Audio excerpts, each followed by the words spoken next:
Saudara yang dikasihi oleh Tuhan,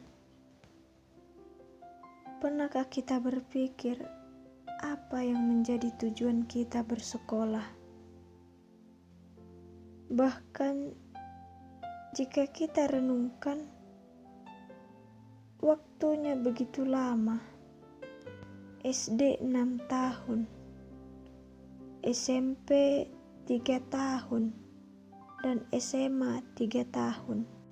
Belum lagi ketika kita memasuki kuliah selama 4 tahun. Sudah berapakah totalnya? 16 tahun lamanya. Menurut pendapat saudara kita, dengan bersekolah berarti kita bisa mendapatkan ilmu, menjadi bijak dan pintar. Jika kita belajar lebih giat lagi, otomatis mudah untuk mendapatkan pekerjaan dan gaji yang cukup untuk mempersiapkan masa depan. Begitu jugalah dengan orang-orang yang belum mengenal Kristus. Kita perlu belajar, seperti contoh, mulailah dengan berdoa agar kita dapat melihat kebenaran Kristus. Bisa saja orang yang belum mengenal Kristus disebabkan oleh perkembangan zaman, sehingga mereka tidak melihat cahaya Injil mengenai kemuliaan Kristus yang adalah gambaran Allah. Kemudian melalui perilaku hidup kita, seperti mengasihi sesama kita, saling tolong menolong, dan masih banyak lagi tentunya.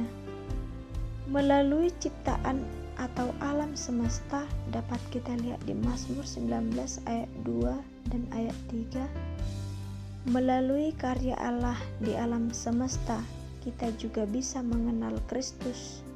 Melalui ciptaannya, kita melihat keagungan dan kemuliaan Tuhan, bahwa betapa hebatnya Dia. Mengenal Kristus juga bisa melalui firman yang tertulis di dalam Alkitab. Ketika kita rajin membaca, memahami dan melakukannya di dalam keseharian kita. Saudara yang dikasihi Tuhan, ada kalimat yang sering kita dengar, jika wajah membuatmu jatuh cinta, lalu bagaimanakah engkau mencintai Tuhan yang tak berupa?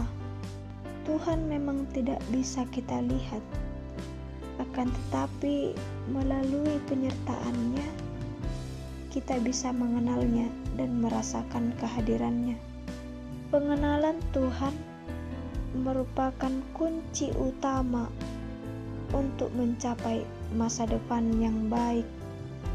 Mengenal Tuhan melalui pengetahuan yang benar dan tingkah laku yang sesuai dengan firman dan sesama dengan cara melakukan perintah Allah.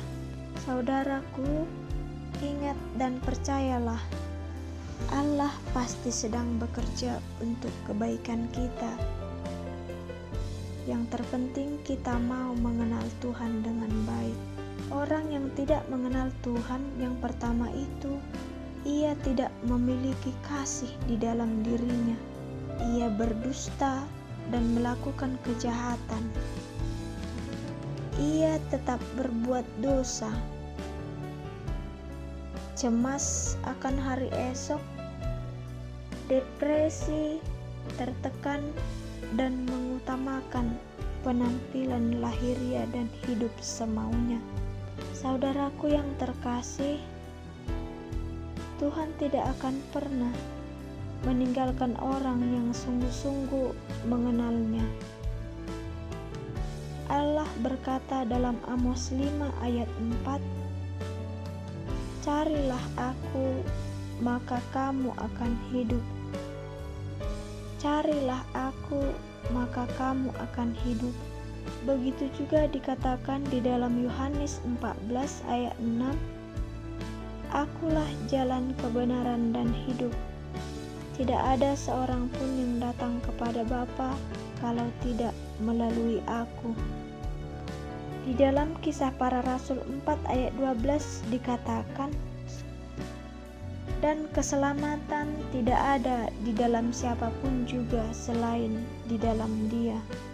Semoga melalui renungan ini semakin banyak orang-orang yang mau mengenal Dia, karena mengenal Dia adalah jaminan kita. Amin.